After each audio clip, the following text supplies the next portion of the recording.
Yes, yes, yes, yes, yes. My name is Nicholas Tanek, and we are here with a film director who has a variety of films under his belt. But we're here to talk about one film. We're talking about kink. Everything we talk about is consensual. It's between consenting adults. This is a lifestyle. This is a culture. We're good people. We're good people, and making a living. We're creating. We're creating art. You know what I mean? So please be cool, be kind, keep an open mind. Don't judge. This is your kinky friend.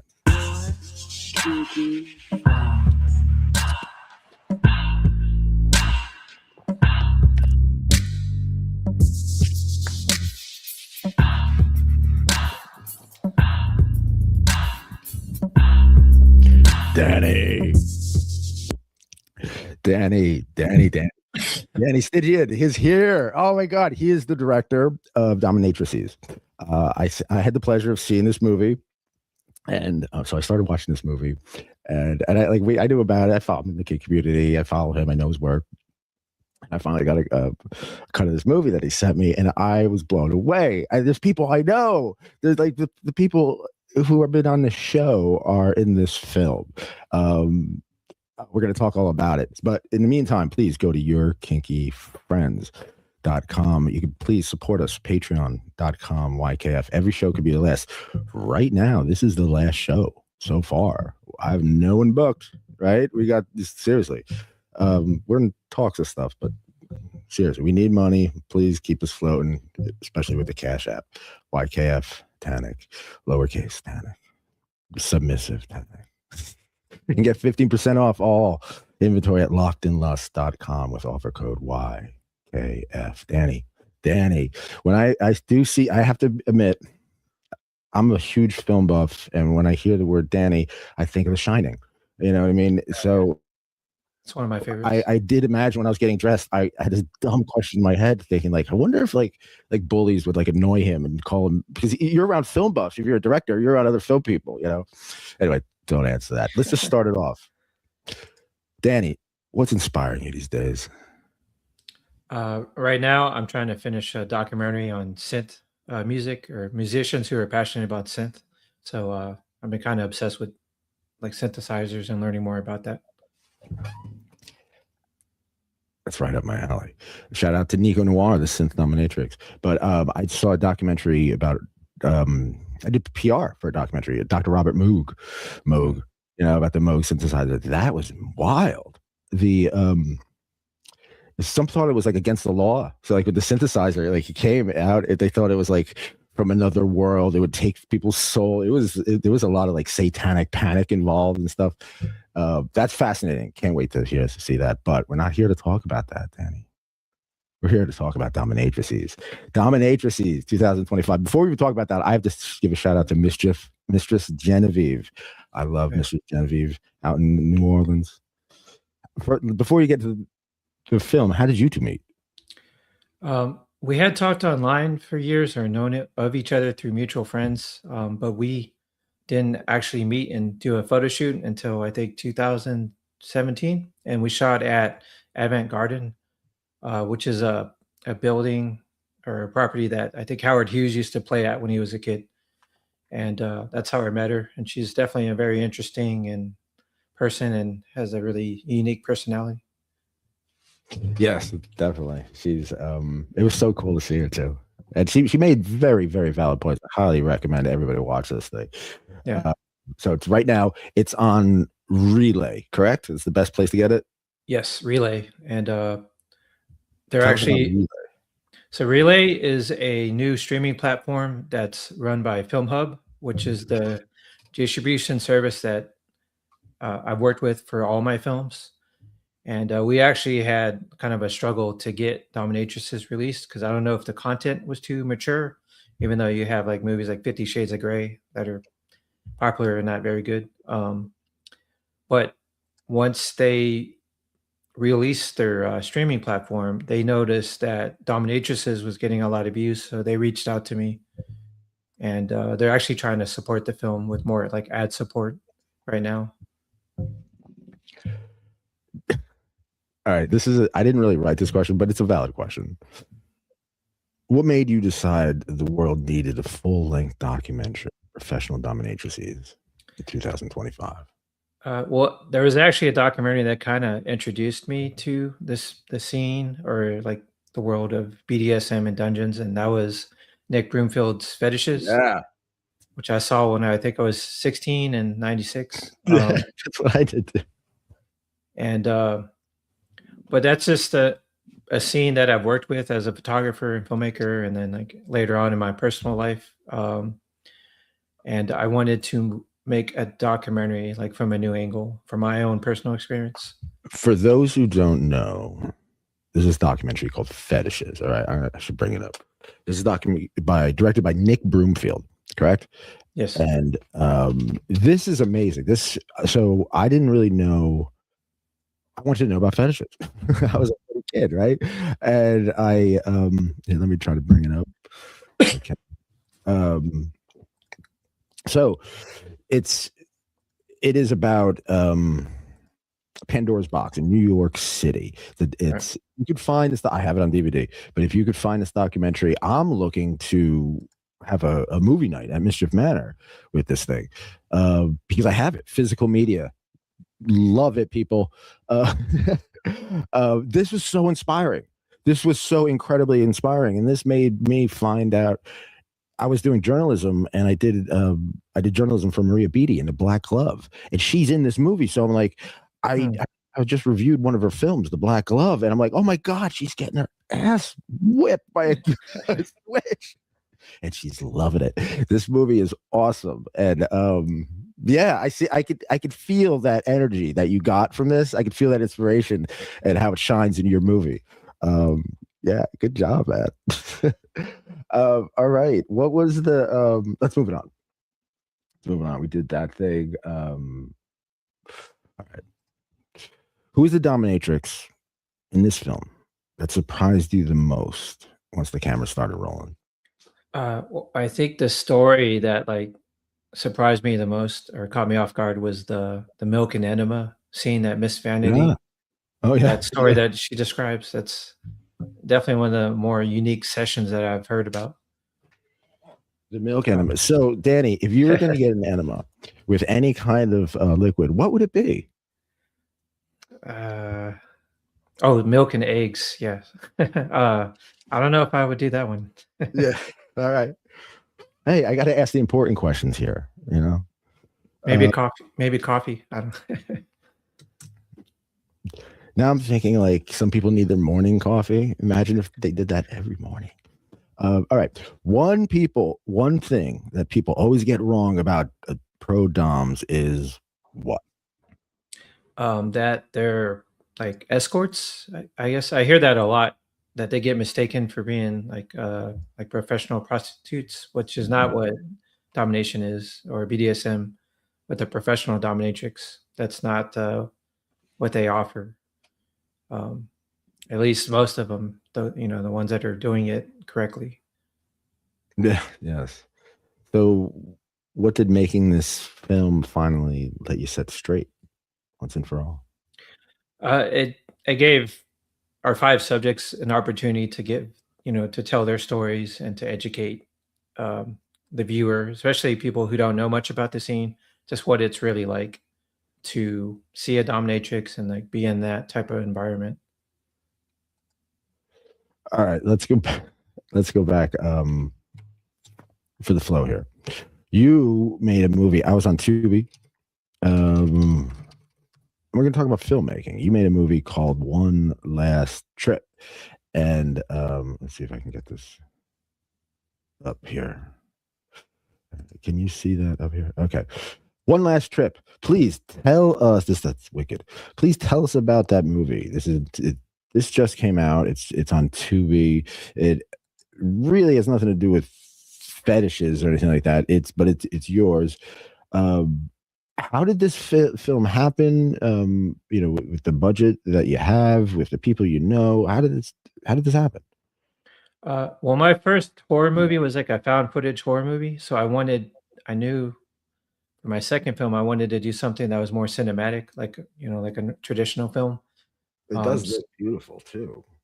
And I'm a big fan of like survival horror movies. And there was a period I got really into like camping, or what's the word, hiking.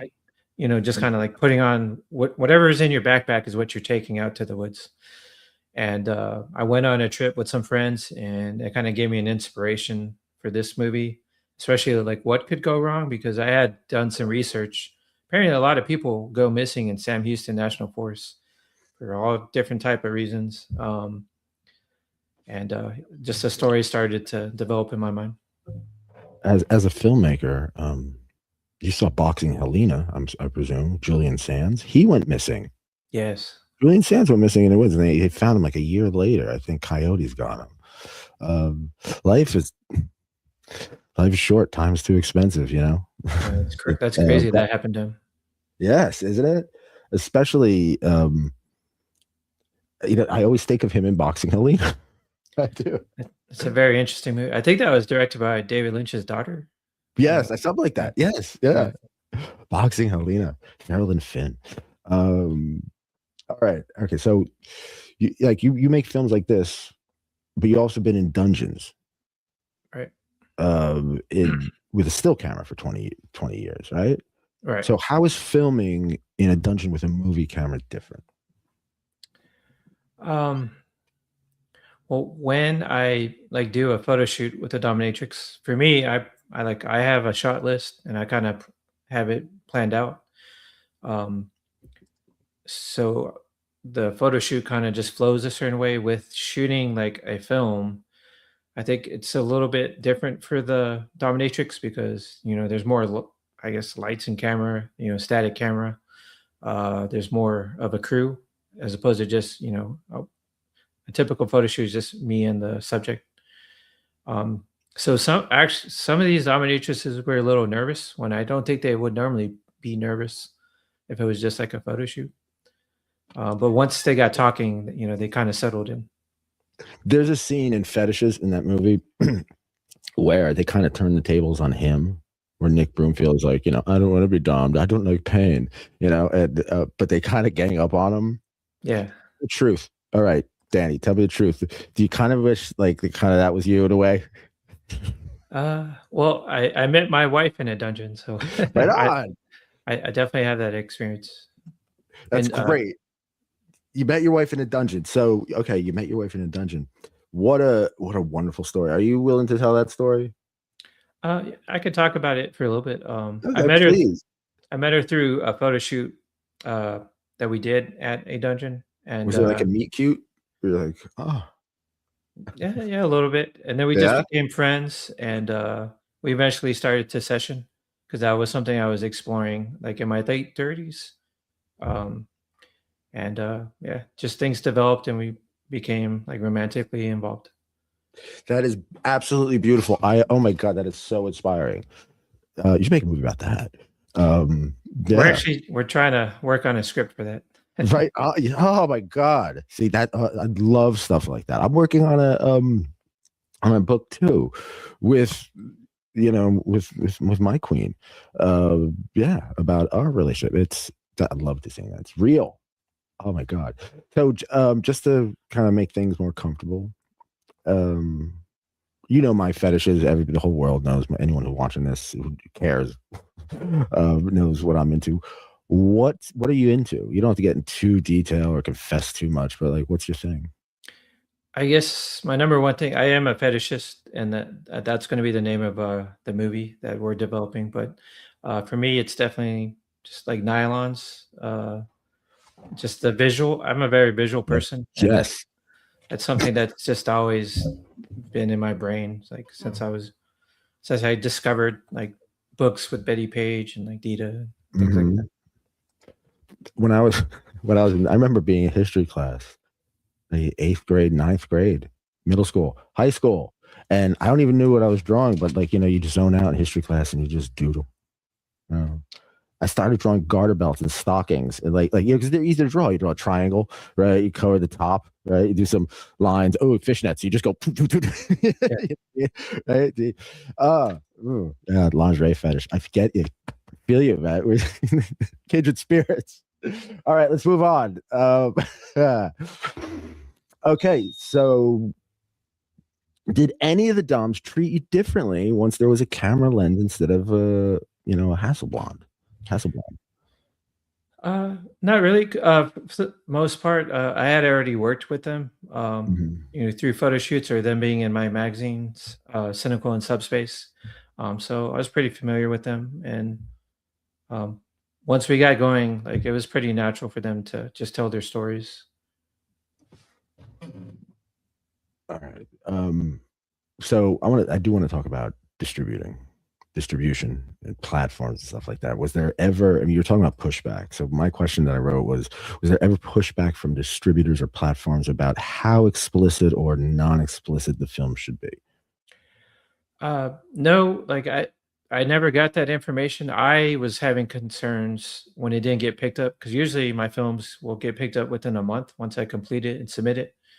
And months went by, and there's crickets for Dominatrices. So I reached out to the distributor and asked them if I needed to recut it, like maybe it was too graphic in certain spots, even though it's like a documentary. They did tell me to hold off, and eventually, once they released their platform or launched their platform, they left it as is. And then, like I said, I promoted it on my email list and social media followers, and then they said there was a huge spike in viewers. So I'm glad I didn't have to recut it. What did you have to cut? I didn't have to recut it. You didn't have to snip anything? No. Yeah, Nice. so it's as is, like as far as our first cut. And that feels good. I mean, I wrote 3 books, and I edited them too. And some people gave me pushback, and certain, like the lawyers gave me pushback, and I had to deal with that. But I'm satisfied with it. It feels good to be like, finish something and have your voice represented. You know what I mean? Right. Not your tainted voice. So we get filmmakers on the show. Shout out to my friend Rob, right? He's a short film. He makes short films. Very, very talented man. And he filmed our live show, Kink Helps Kink live show at Mischief Manor. That was really fun. I did a poem there. We had other poems there too. We did book reviews, stuff like that.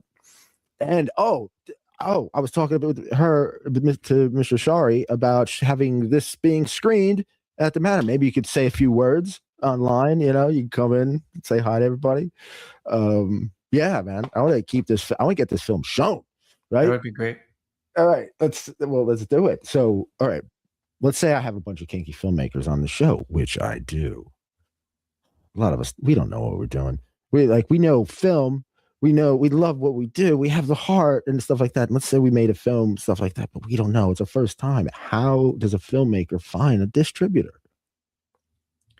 Well, it's become easier. Film Hub isn't the only distributor that's like them. There's like Indie Movie Rights is another one, and some other companies, but I haven't really looked into them too much. But once you have a film completed, you need to make sure you have all your artwork ready. You have your trailer, your closed captioning file, and things like that. Then you just upload your assets to Film Hub, which is free. They have different tier of services if you need more services, or personal engagement from them. But once you submit it and it gets past quality control check, then they'll start to shop it to different channels, except for Netflix, because Netflix they make all their own stuff. So getting on Netflix is it's not in the cards. It's funny. What is your opinion on Netflix these days? I mean, we still watch it constantly. We just finished watching the P. Diddy documentary series, which I thought was good. That was laborious, right? Yeah. It was, oh my God, this kept on. It was just laborious to watch. I mean, it kept you there, and it kept you, but wow, was it laborious to watch? I remember when Netflix, so I started with Netflix with the DVDs. I started Netflix with the DVDs, and then they had streaming, which was part of the DVD thing. It was free. Yeah. I started watching all this stuff that I couldn't get, that was great, and then the streaming took over. But I remember when streaming first started, every really like Slaughtered Vomit Dolls was on Netflix at one point. I don't know if you know who Lucifer Valentine is, right? Oh, you don't? Oh, this is a rabbit hole you may find interesting. This is a documentary. This is not a documentary. There are documentaries about him though. He's a filmmaker who makes, think of Dino Velvet from the film 8mm. Oh yeah. He's like a real life kind of wannabe version of that. But there's like a severe abuse, consent abuse. There's some horrible issues, and that's where I come in talking about it, because it's a kink show about consent, right? And if this is about film, I highly recommend, just go down the rabbit hole. His movies are not good. Let's put it that way. His movies are not condoning his movies. Movies pretty. They're like challenges to watch. You know what I mean? Yeah. Think of it that way. A lot of vomit. It's like vomit fetish porn. You know, if it's not, I don't yuck people's yums. Not in this show. I'm not that guy, Dani. Yeah. All right, let's keep it going. What's the one question you wish mainstream interviewers ask about dominatrices instead, with the same old tired? Is this just porn nonsense? Well, it's definitely not porn. It's not. I would. But it's not porn. I think that, I would hope that a viewer just go in with an open mind and I feel like it is educational, but entertaining at the same time. But yeah, I just go in an open mind and listen to what they have to say. It's definitely great for anyone who, let's say, has the kink frenzy. If that makes any sense, yeah, it's pretty beautiful. It's shot. I'm gonna see if I could find the trailer. Let's see if I can find the trailer. And I feel like we definitely, it's shot well. Oh, I got it. Hold on, I found it.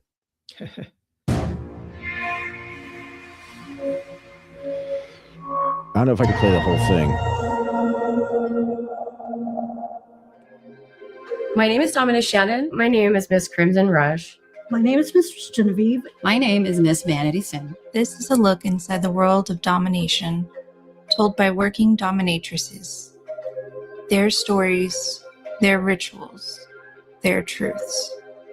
So that is pretty amazing. I can't show the whole thing for copyright reasons, but yeah. So, I'm very excited, and I think everybody should really watch this. All right, let's move the questions on. Now, when I do these interviews, I interviewed John Baku from FetLife, the owner of FetLife. I was so stoked. I prepared for it, and there's always a question. I was like, man, I wish I asked that. It's okay, because I did my research and I feel satisfied with the interview and everything like that. But still, there's always one more question, right? There's always one more question. So, what's the one question you wished you asked someone?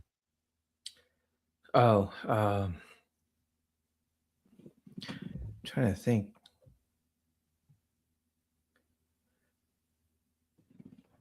Maybe a little bit more just about like an interesting story that happened in the beginning, before they had enough experience with, sessions, just something that stood out. Because we had each of them tell like a unique story that happened later on in their career. But I always like to know like how things begin for people. So, all right, let's talk about that. What movie made you fall in love with film? Let's see. The movie David Fincher's Seven had a big impact, and I bring this up a lot. I saw it when I was 15. I think that was one of the ones that made me want to take filmmaking more seriously. And I've always loved movies. I wanted to be a director when I was a teenager, and just kind of got sidetracked in life. But later on in my 30s, I got divorced, and I just had a lot more time to think, and I got more serious about filmmaking and started making short films. Was it David Cronenberg who got divorced and he wrote and directed The Brood? Oh, maybe, but he's one of my favorites. This whole thing is about him getting divorced, and I think Eraserhead is also about like David Lynch getting divorced. I could be wrong. Don't quote me on it. Seven. That opening sequence is that whole movie is hypnotic. David Fincher, like especially that, and what he is done with Fight Club, everything he does, even The Killer. I thought the latest episode thing he did with Fassbender, I thought that was very, very well done. I got to revisit that one. Yeah, actually, I've watched that a few times. There's some interesting theories on that movie. I don't know if I want to spoil anything. Oh, spoil it. There's a theory that the killer actually dies because how he's talking about their, like when he shows up at his last potential victim, the CEO in his apartment. He says, I could just put a speck on your glass and you could die that way. But earlier in the movie, the other hit woman, played by Tilda Swinton, she puts a speck on his glass that he drinks. That, I mean, there's a theory that she does that because at the last moment he grabs one of the whiskey glasses to drink when she keeps offering, and he turns it down. But then at the very end, he takes a drink. So I don't know. All right. Before you made a fetish feature, Dominatrices, you directed a whole series of short films on mental health for the University of Houston. How did those two worlds actually end up feeding each other?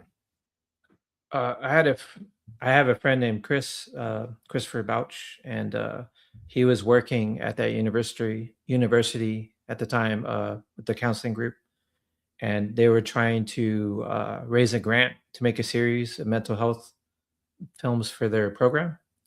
And he had recommended me, so I worked with them for several months with the scripts and just finding actors and all the pre-production. And I'm really proud of that series. Like, I think it came out really well. So your first feature narrative was a cult film called how do you pronounce it? The Gaeta Diaries? The Goetia Diaries. Goetia, please forgive me. Okay. But then you did Bayou City Burlesque, 2024. One Last Trip, 2025. When people ask you, what kind of director are you? What's one sentence that can answer that? A director that explores niche worlds or niche communities right now, but I'm definitely still trying to find my voice. Subcultures. I love subcultures. Fascinated by them. I think the punk rock culture started it all, and then that kind of evolved to the rave scene, and that kind of evolved to hip hop, that kind of evolved to the more jazz and lounge, culture, and then also eventually evolved to opium dens. But then even to munches and the kink scene, the kink community, and it makes you think. Loving such subcultures, understanding them, makes you aware and conscious and present of your own culture and how that interacts and how we can interact better and everything. It's you gotta love the world, people. So you released films on Tubi, Amazon Prime, Vudu, now Relay. For someone who wants to make their own kinky underground documentary, because there's so many people. Oh my God, Dani, I meet so many young men with a camera. Oh, yeah. so many young men with the camera. So let's steer them in the right direction. All right. For someone listening who wants to make their own kinky underground documentary, what's the one piece of advice you'd wish you've gotten 10 years ago?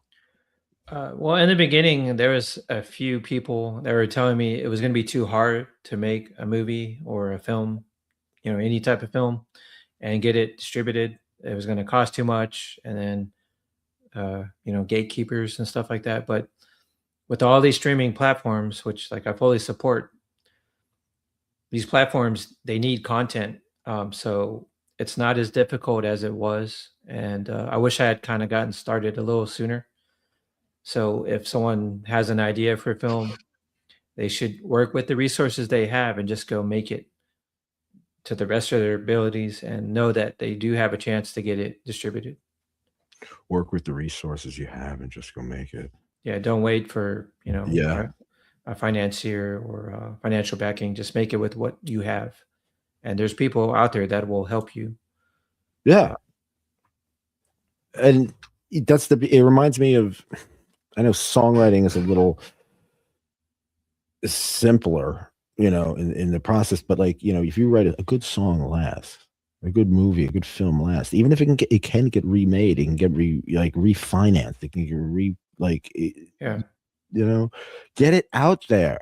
Because if it stays in here and here, it stays in there. Thank you for that very astute insight. Thank you very much. So you shot for Marquis, Skin 2, Hustler, basically every legendary fetish magazine. Right. First of all, which one treated you the best? I have a soft spot for Marquis magazine because when I was first looking into like what fetishism was, I had came across their magazines, and when I started off as a photographer in my early 20s, that was one of the first ones I submitted to, and that was my first publication with a model named Portia Cyril. And I've always looked up to the publisher of that magazine, who's also a photographer. His name is Peter.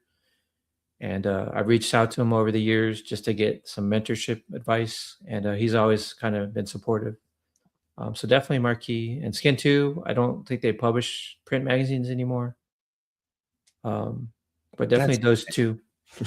Yeah. Do you miss, as someone who loves physical media, I've been a musician. I'm an author and stuff like that. Holding the book in your hand, and even as a musician, or I try to make films too, but like having it, the physical media of having it, so like printing out a picture and having it in your hand, you have to throw it away. You have to, like, it can get hurt. It could, it ages in front of you. And it's, I truly miss the beauty of physical media. Sometimes it does take up space. I have a lot of DVDs and Blu-rays downstairs. Me too. I was thinking of just doing a show, right? I found all this old stuff of all these old Blu-rays. I think I got some here. Yeah, I got Other Music, the documentary on Other Music. Shout out to Tom Sharpling. Yeah, Other Music. I don't know. Anyway, let's move it on. So, first time. You're calm, you're cool, you have a calm, cool personality, right? Still, people get the kink frenzy. Inside, what is the first time you walk?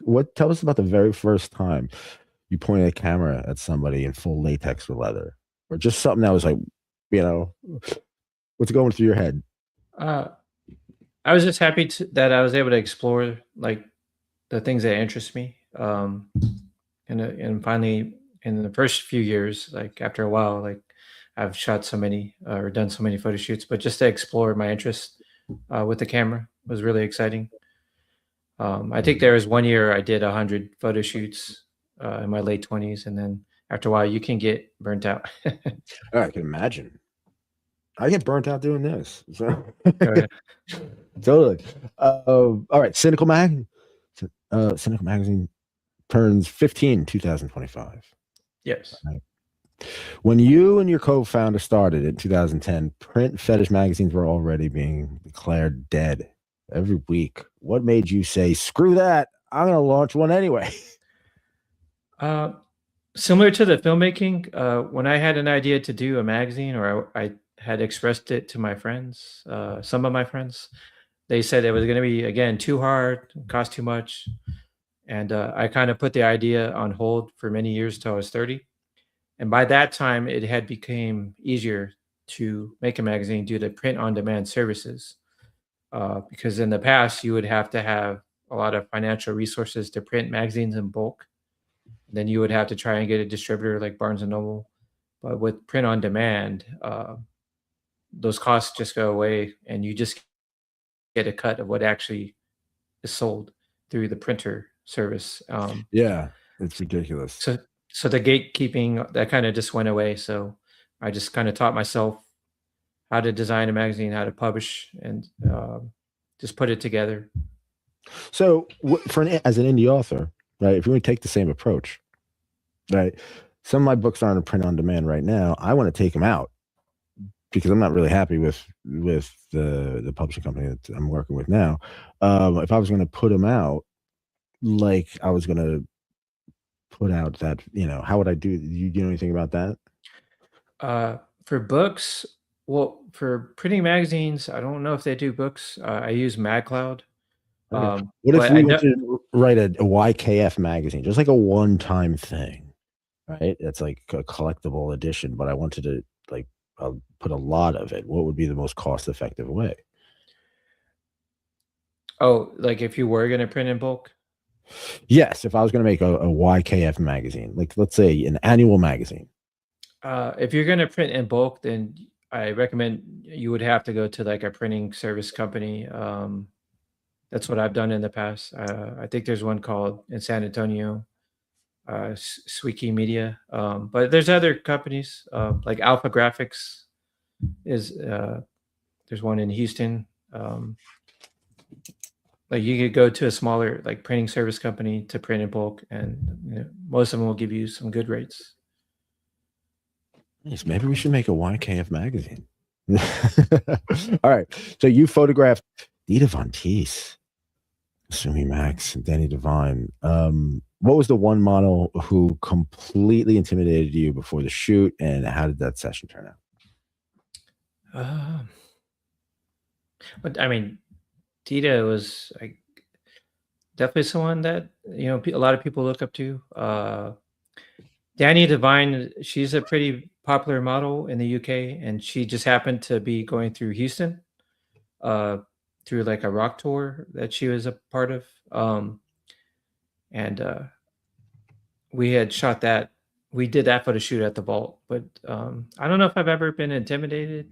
I can't really think anyone off the top of my head. But I've worked with some pretty big names in this scene, and everyone's been pretty easy to work with. I could imagine Dita Von Teese just she's stunning. She's absolutely stunning. What was she like as a person? Any kind of things you remember?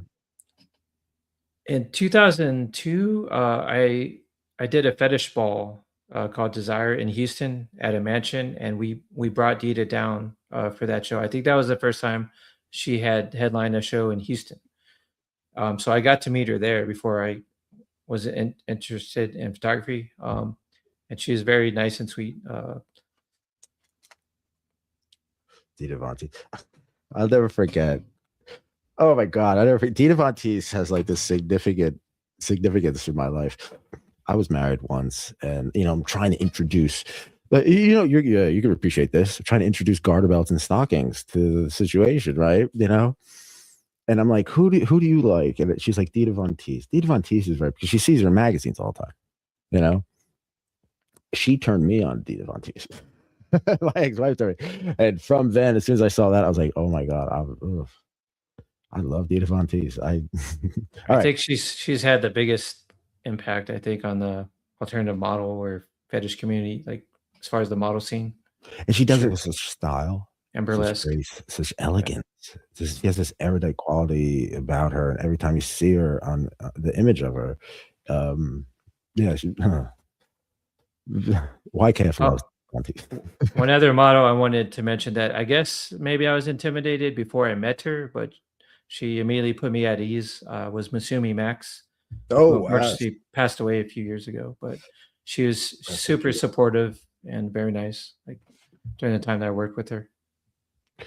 You co-run Subspace magazine now too, and so for people who don't know, how is Subspace different from Sinical? Subspace focuses more on the professional dominatrices and the BDSM community a little bit more than Sinical, but from time to time we will feature some of them in Sinical just because they're interested in being in Sinical as well. But I really try to separate the two as much as I can. All right, now just for the major question, Dani. Burlesque dancers versus doms. Who would win in a fight? No, okay. Who? Probably a dominatrix. Burlesque dancers versus doms. You made films about both of them, but both. Which one? What do you take away from the differences? Like, and which experience? I'm sure they're both fulfilling. Which did you prefer? I enjoy a good burlesque show, I think the similarity between both is the preparation. Like I think a lot of people don't see how much preparation goes into like a Yes. burlesque routine or a dominatrix getting ready for a session, as far as their ritual for preparing to be in that headspace. Um, I guess I would more lean towards the, I guess, BDSM or dominatrix community.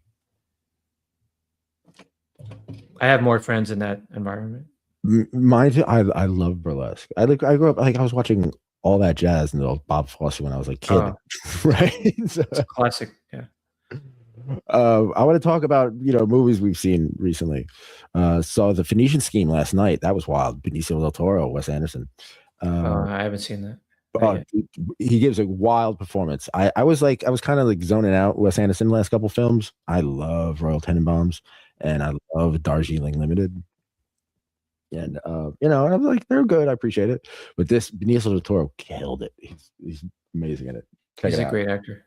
And it's like one of these, it's so layered. I gotta watch it again. I feel like I was watching The Big Short. All right. All right. Your filmmaker. Your favorite piece of gear you own.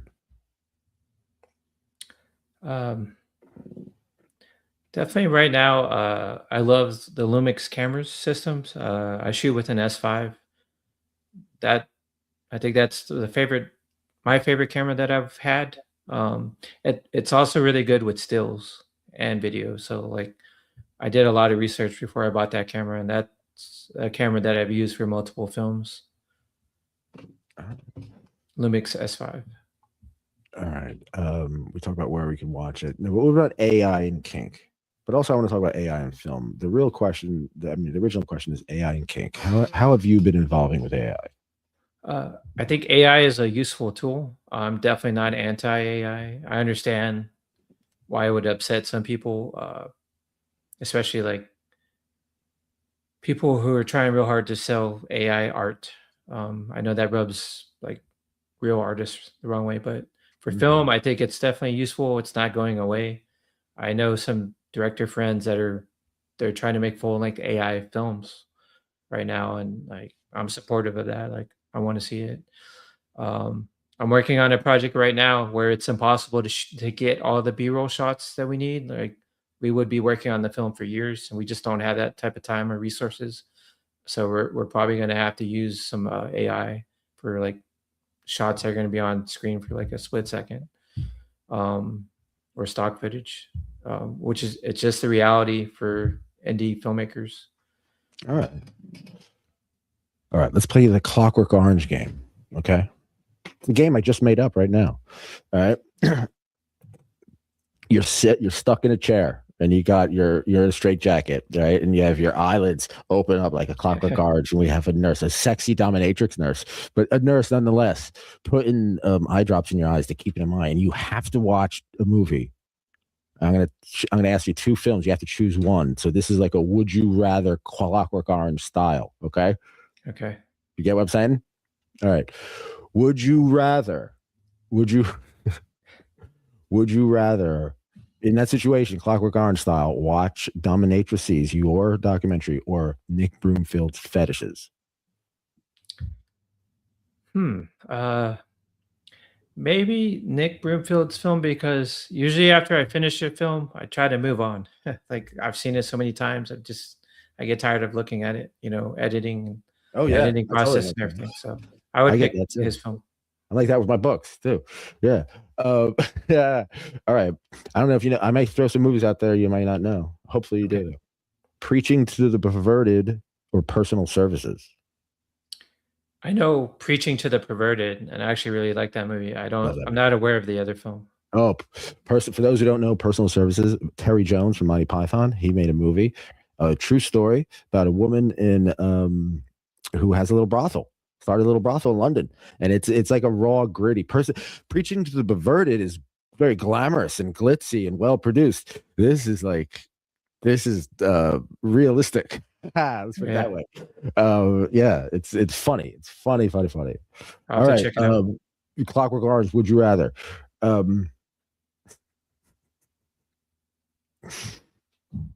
all 3 Human Centipede movies in a row,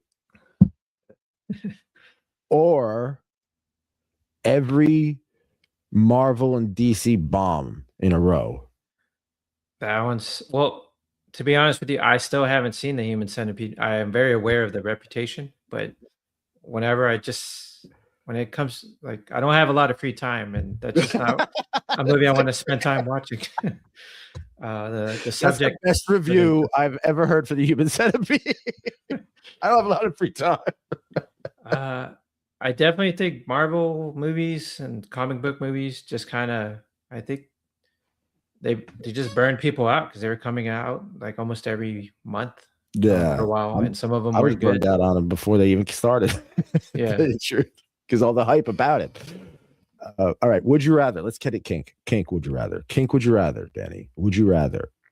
Psychological has to be all psychological or all physical in a session. Maybe favorite dungeon. Man, that's tough because I think it's important. Both of those things are important. Oh yes, but you can't choose both. You have to one or the other. I guess physical. Physical. Oh, yeah, going hardcore. Physical stamina is iller than its predecessor, according to J. Rue the Damager. All right. Would you rather experiment with new kink or do the standards? Probably the standards, because I've tried to explore new kinks in the past, and I came across ones I definitely did not like. So you come across the wrong kink that you do not like, that could like mess your day up. It could mess your week, and like you just fuck your mind up. You know what I mean? You need for me, it was nipple piercing. Yeah, I would never do that again. I gotta admit, you know what? My nipples are very sensitive when it comes to any piercing or piercing my nipples or the clamps, putting clamps on them. I'm not a huge fan of it. Let's put it that way. All right. Would you rather have a detailed planned session or spontaneous session that just kind of happens? Spontaneous. For a director who makes films, that's very surprising, because you got to plan everything. Preparation, like you were talking about before, preparation, yeah. Right? All right. Would you rather sensory deprivation, blindfolds, earplugs, or sensory overload, feathers, ice, hot wax, music? I think overload. Yeah. Okay. All right. Rapid fire kink advice, Dani. Rapid fire kink advice. What's one sentence a dominatrix should never say to you on a set when you're trying to direct a scene in her dungeon? I don't know. Yeah, I don't know how to answer that one. Well, you don't have to mention any names. So, like, I'm sure not every dominatrix is good. It's not. It's just the truth, And some may treat you like treat you with disrespect. So has anyone ever done that? No. I've had, I guess, answers when I'm interviewing a subject just go on way too long. So I guess for someone to be a little bit more concise sometimes, because I think that's needed for documentaries. The blabby dominatrix it goes off on tangents all the time. Now I'm thinking interesting stuff comes out though that way. Oh God, yeah. Oh, of course, yeah. It's funny. You could make like a whole. I'm thinking like almost like a comedy sketch of each dominatrix just really giving you a hard time and you just freaking out because you can't get the shot. Like one mumbles and one just doesn't shut up, but one doesn't say anything. Anyway, all right. So the single cheapest under $550 piece of gear or trick that instantly makes any kinky film scene look 10 times more cinematic. Lighting. They make pretty cheap LED lights these days that can you could turn a knob and it'll pull up any color that you can think of in the color spectrum. Not visually, but super important for audio. I think audio is important because if your audio is bad, people will stop watching your movie quicker than if the visuals are bad. And like a shock mount for your boomstick, which you could just get like a painter's pole from Home Depot. You don't have to spend $200 on a boomstick.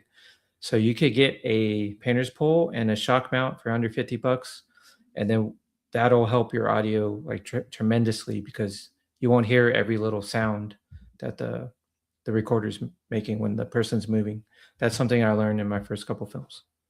Thank you. Thank you very much for that. I truly appreciate that. All right. Now you've seen it. You've been through this before. You're in this lifestyle. Not only you're in the culture, right? You're in the film culture. You're in BDSM culture. But directors, what's the biggest rookie mistake movie fetish directors make? Just maybe not being prepared, or being unprofessional. Yet you definitely have to be professional in the shooting environment for the film. Professional. Now, a lot of I gotta admit, a lot of fetish. There's a stigma. There's this or a distrust to fetish directors. A guy with a camera. Oh, I want to take your shots. I want to take pictures of you. I'll give it to you for half price. I'll give you for free. And favors are involved, sexual favors. How do you get around that? You're not that guy, right? How do you distinguish yourself from that? Well, I guess it depends on the circumstance. If there is an arrangement between a dominatrix and a photographer, which does happen, as long as that's consensual and agreed upon. But if it's not agreed upon, I guess that's what I mean, like kind of overstepping the bounds with the people that you're working with. That shouldn't happen. I think that can happen with photographers and filmmakers that are just starting and might not know better.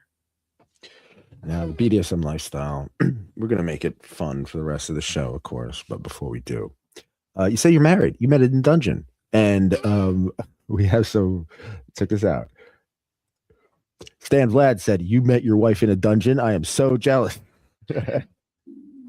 Oh, we have love from, I believe this is your wife? Yeah, that's my wife. So without giving too much details, I don't want to call, telltales out of school or anything like that. But do you have a dynamic? Do you have a specific dynamic going into it?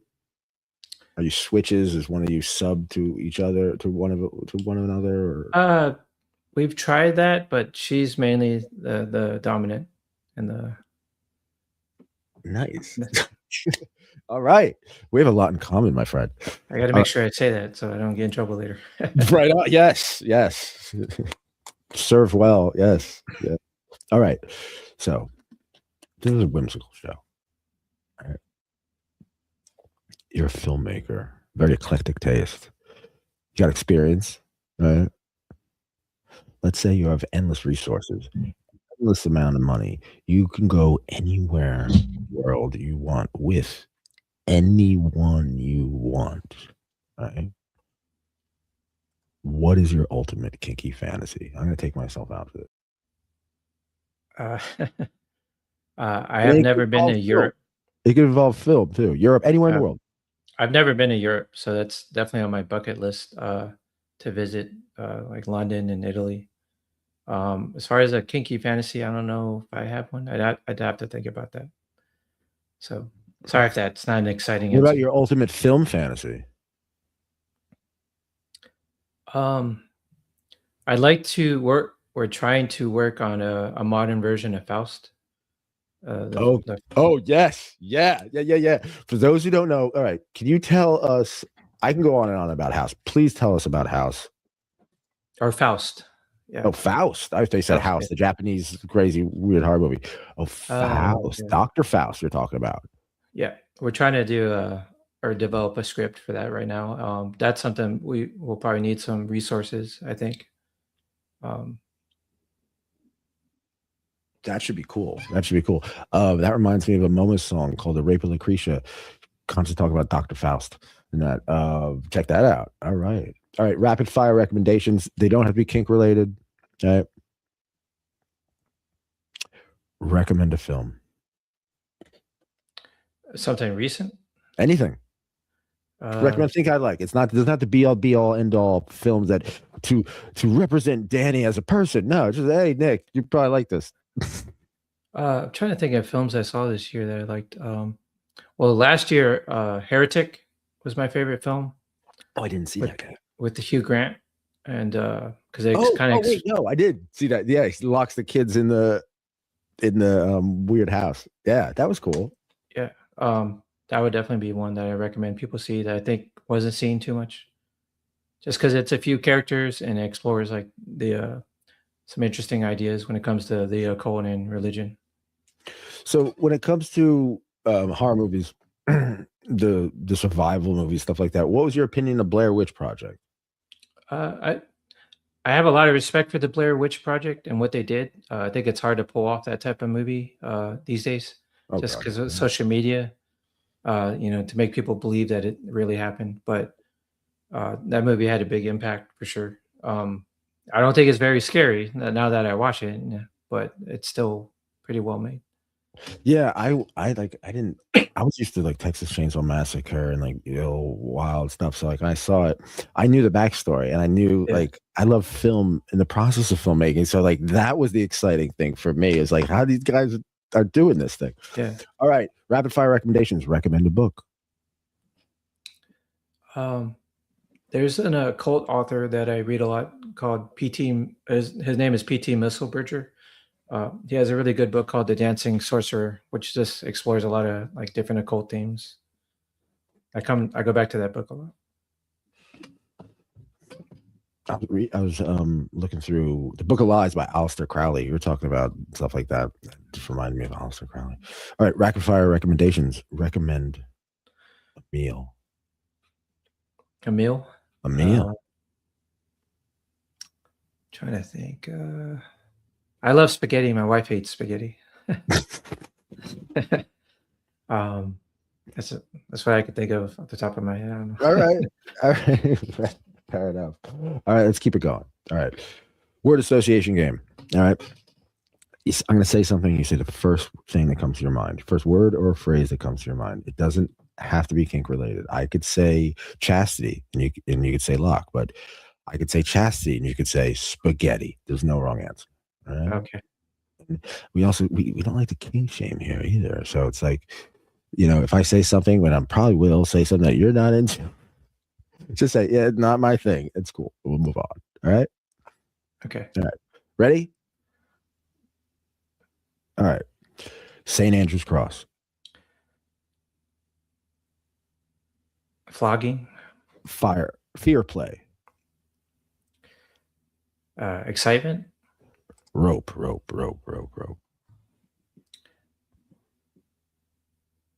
Squirming.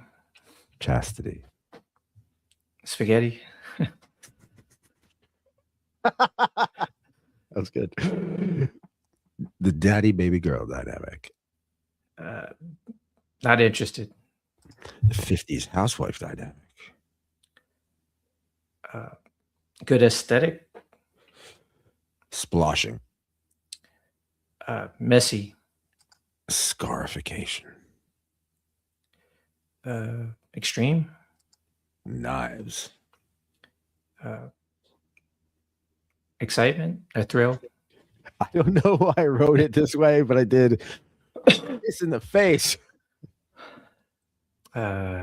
Mean. Rubber chickens. Goofy. You've been to dungeons, right? Anyone break out a rubber chicken every once in a while? No. Is that a thing? It happens. All right. Finally, toilet coffins. I don't know what that is. Oh God, you don't need to know. Okay. All right. What can the kink community do as a whole to make the world a better place? Just try to educate people on what it really is. Like I mentioned earlier, some people get it confused, like that it might be prostitution, like seeing a dominatrix, which is not what it is. No. So just more education. And that could be films or books or podcasts or, interviews. So you're in the community and you're doing something like you're doing something creative and you're getting people together to do it. It's beautiful. And I'm so happy that you're doing it. Thank you. Not everyone has the talent to make a film. Not everybody has the resources, but everybody can do something. Not everybody can do everything, but everybody can do something. We're all struggling in some way. We all need to make money. So in general, how do you feel? How can kinky people make money in the kink community? I guess sometimes it can be hard to make money from your hobbies or passions. But if you could find something that's niche enough that not too many people are doing it, I mean, that would be one way, but not to wait for permission. Just go out and make what you want to make. Just learn how to promote through social media or building an email list. That's one of the things I've done. All right. Let's go to the questions. There's some questions, and these are pretty cool. Dani Stan says, evening, Dani. Stygion. Have you ever worked with Mistress Eva? Mistress Eva O. I don't believe so. I think I've worked with the Mistress. I photographed the Mistress Eva. I don't know if that's the same person. Who do you want to work with who you haven't worked with yet? I mean, there's definitely some models, and I think dominatrices that I haven't worked. Mistress Damazonia. Okay. Yeah. She's someone I would like to photograph. I think Sybil Troy is a pretty well-known name. Those would be a couple. Very good choice. All right, Stan, the questions keep coming. Stan Vladimir says, what is your favorite horror movie and video game? Favorite horror movie? I have a few. The Exorcist, The Shining, Suspiria, Dario Argento's movie. Because I love the. What do you think of the remake? I'm not as big as a fan. My wife really liked it, and I have some friends that like love it, but I prefer the original just because the style and the music. Video game. I revisited the remake, and I get it. I get why people like it. It's worth revisiting. It definitely is, especially the stuff about Bader Meinhof, all that. I don't know why they threw that in. I guess that I'm trying to figure it out why, because I'm fascinated with the whole Bader Meinhof group as well. But anyway, it's a whole other story. All right, let's keep it going. Stan Vladimir. Oh, ask Dani about his anniversary gift. What is this anniversary gift she speaks of? Well, she knows that my fetish is nylons, and so she had purchased some nylons from Dita for our anniversary. Wow. Yeah. Oh, that is so kind of her. That is a great gift. That's certified letter and all that. So oh, that's beautiful. That is really cool. That is really cool. Yes, I love nylon so much. I'm wearing them now under my suit. It's like straight up. I'm always every episode I'm locked in chastity and dressed. Anyway, Stan Vladimir asked the Stan question: if you could have any superpower, what would it be, and how would you use it to please your mistress? Man, just to be that, Stan. To be more in touch with, I guess, my higher consciousness. I don't know. Oh, that's a solid answer. Yeah. No, clarity is sexy. Seriously, clarity and being present, being in the moment, and having purpose will make her come. Will please her, because you have clarity and purpose to please. You need that in order to serve, which is a beautiful thing. So I support you on that. All right, we're gonna wrap it up. What's next? What's next for Dani? Right now, I'm trying to finish a couple documentaries. One is called Ghosts of Galveston, or Ghosts of Texas Galveston. I actually shot some footage of that to help finish it yesterday. And then trying to finish Synth Heads, which is a documentary about people passionate about synths. But yeah, those two I'm trying to get done. Funny dungeon story. That's it. Oh, one time with my wife, I was being collared, uh, and the metal collar got stuck there, like the pin. So there was no way of getting it off. And at the time, I had a 9-to-5 corporate job that I had to report to, where I was like in charge of like 200 employees, and they were not going to be pleased if I showed up at work with a metal collar around my neck. So we had to reach out to a mutual friend of ours named Harry, and he just happened to be available when he came rushing to the dungeon, and he managed to get it off my neck. But it was definitely a night filled with anxiety. That's a great story and very symbolic of how the kink community comes together, right? Everybody comes around, makes sure, you're decent. All right, so we're finishing things up. Please complete this sentence. Life is what you make of it. Life is what you make of it. Life is what you make of it. Make it good. Please, please, everybody out there, you know what? Make your life good. Read a book. Yes, that books, stories, our stories need to be heard, because sometimes it feels like they're being erased. We need filmmakers. We need storytellers. We need griots. We need kinky griots to keep the word, to keep the myth, to keep our legends alive. Read a book. The coolest way to kill yourself. No one kills himself in the book. It's a saying. It's a tribute. It's my story. It's how I became Nicholas Tannick. It's a tribute to a woman who passed away from ovarian cancer, and she influenced all of this. It's filled with sex and drugs and endless music references. Anyone who went to the rave scene, who was part of the rave scene in New York, it's your thing. Take your broken heart, make it into art. That's what this is all about. After she died, the kink community helped me. This is what this is all about. This made this happen.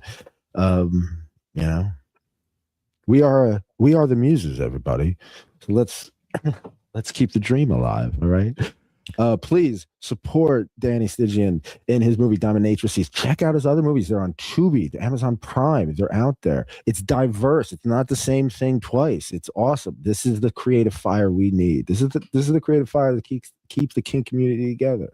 Thank you very much, Dani. Thank you for having me. I appreciate Thank you for your time. Thank you for your energy. Everybody, please check out yourkinkyfriends.com. We have writing on there. It's really fun. Patreon.com/YKF. We need money. Right now, this is the last scheduled show. So we need money to keep it going. We need new mics. We need a new camera. We need lighting, as you said, lighting. Right. Hit me up with Cash App, YKF Tannick, and get 15% all inventory at Locked and Lost with offer code YKF. Holy moly. I gotta do this. Before you go, right? Before you go. So last weekend, I was wearing this. I'm in chastity, right? There's a dildo on this. It's called the crotch rocket. We call it the saddle. Right. So we're having fun with saran wrap. We didn't have any pallet wrap. So we have saran wrap. So, and we have this chair, this big chair with a backing. Wow. We put I'm tied to the chair. It's wrapped to the chair, legs, whole body, arms, and everything like that. And I was just ridden all night long, squirt in seconds. It's great. It was a wonderful cleanup. Let's put it that way. You could get this at lockedandlust.com with offer code YKF. Get 15% off. Thank you very, very much, Dani. Keep that fire burning. Keep that dream alive, and keep inspiring all of us. Everybody. It's gonna be a great week. Please be cool, be kind, keep an open mind. Take care. Have a great night.